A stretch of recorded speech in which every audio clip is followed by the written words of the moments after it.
sapo përfunduam mbledhjen e grupit parlamentar të Aleancës për Armërinë e Kosovës dhe jemi këtu para jush për të adresuar qëndrimin ton si parti, po njëkohësisht edhe si grup parlamentar.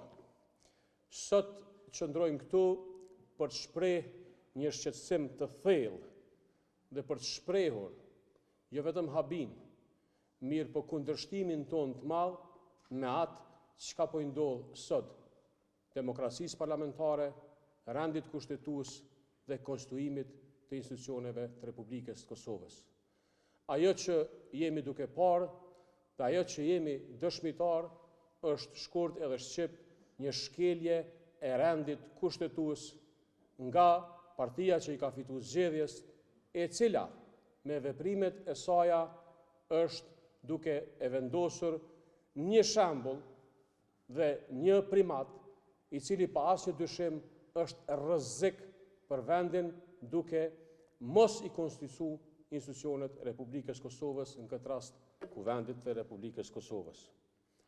Shkelja e rendit kushtetues dhe mos respektimi i aktvendimit të gjykatës kushtetuese, i cili është decidiv, i cili është shumë i saktë, duke thënë se 30 ditë mas certifikimit të rezultateve zgjedhore, Kuvendi i Kosovës duhet të konstituohet.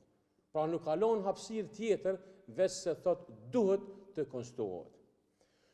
Sot, kur shohim qasjen dhe takimet politike në ditën e fundit, na bjen ndërmend fakti se sot 2 muaj qytetarët e Kosovës e kanë ditë rezultatin zgjedhor.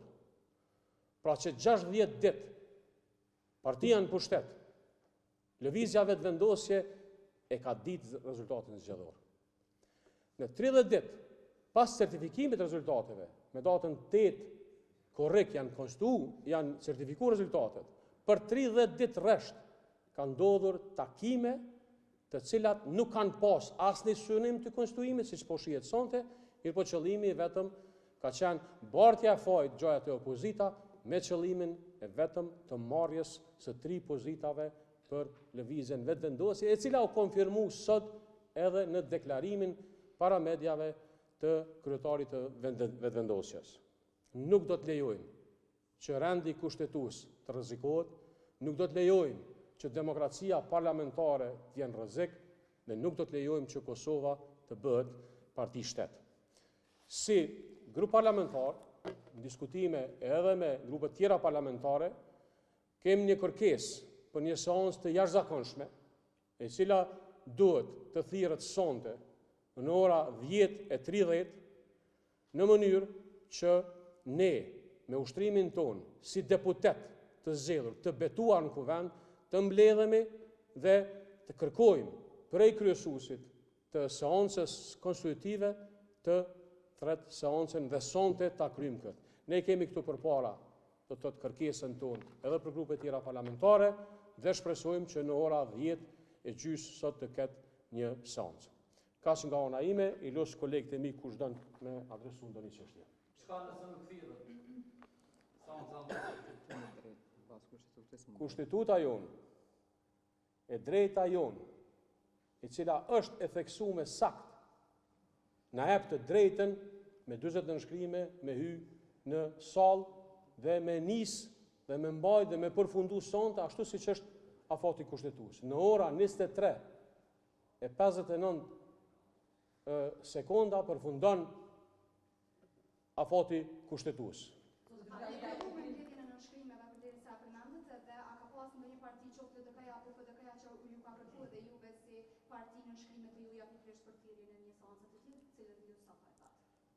Ne i kemi njoftu si grup parlamentar të 2 grupet parlamentare, ne nuk kemi garë mes veti, Aleanca nuk ka garë në mes të PDK-s dhe LDK-s, Aleanca ka shqetësim të ngjajshëm të njëjtë siç e kanë partit tjera opozitare, për shkak se shqetësimi i tyre ka qenë publik.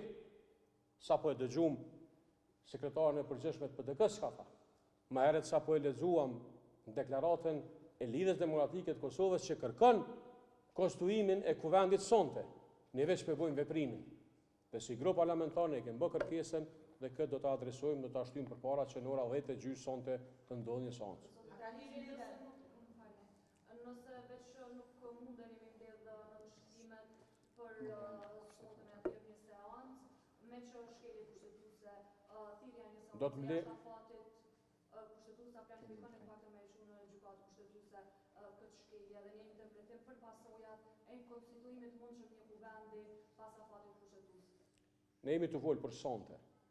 Ne jemi këtu si deputet të zgjedhur, kem prit deri mas konferencave për media që të ndodhë sonte zhbllokimi respektivisht konstituimi që është obligim kushtetues. Dhe ne nuk guxojmë të ikum këtij akti. Çfarë do veprimi pas këtij akti është veprim i cili duhet analizohet prej perspektivës kushtetuese, po njëkohësisht edhe politike.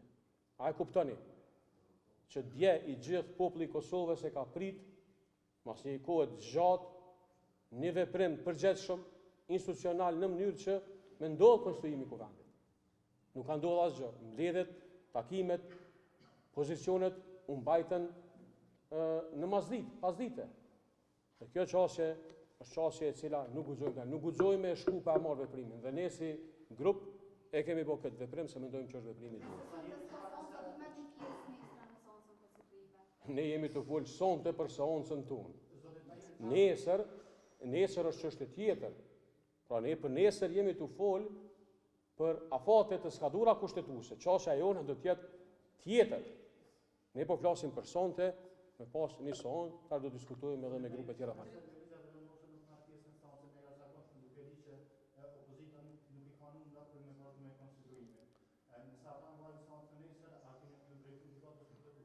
Unë e kuptoj që i gjithë spektri politik, respektivisht qytetarët e Kosovës, dojnë me pa veprimin tonë.